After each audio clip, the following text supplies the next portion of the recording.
हीरे की खान। अफ्रीका महाद्वीप में हीरों की कई खानों की खोज हो चुकी थी, जहां से बहुतायता में हीरे प्राप्त हुए थे। वहां के एक गांव में रहने वाला किसान अक्सर उन लोगों की कहानियां सुना करता था, जिन्होंने हीरों की खान खोजकर अच्छे पैसे कमाए और अमीर बन गए। वह भी हीरे की खान खोजकर अमीर बनना चाहता था।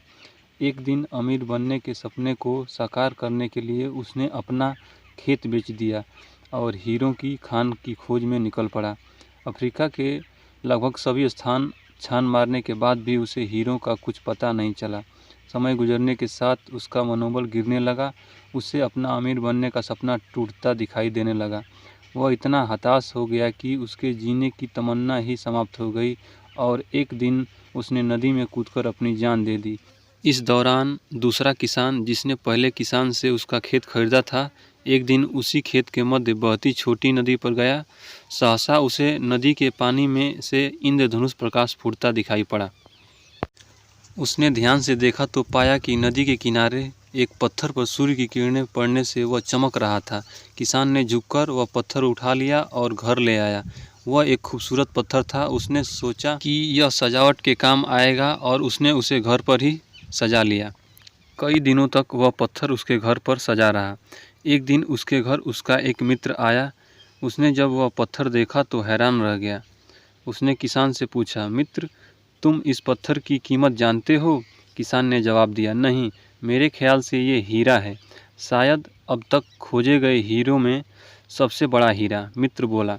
किसान के लिए इस बात पर यकीन करना मुश्किल था।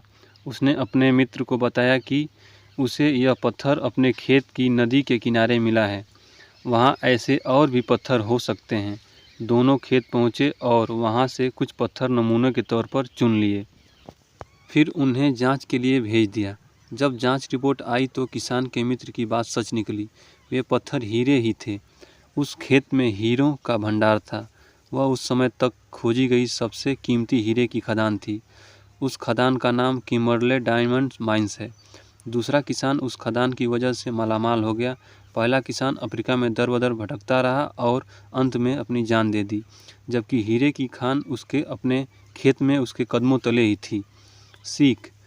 मित्रों, इस कहानी में हीरे पहले किसान के कदमों तले ही थे, लेकिन वह उन्हें पहचान नहीं सका और उनकी खोज में भटकता रहा। ठीक वैसे ही हम भी सफलता प्राप्ति के लिए अच्छे अवसरों की तलाश में भटकते रहते हैं। हम उन अवसरों को पहचान नहीं पाते या पहचान कर भी महत्व नहीं देते, जो हमारे आसपास ही छुपे रहते हैं। जीवन में सफल होना है तो आवश्यकता है बुद्धिमानी और परख से उन अवसरों को पहचानने की और धैर्य से अनवरत कार्य करते रहने की।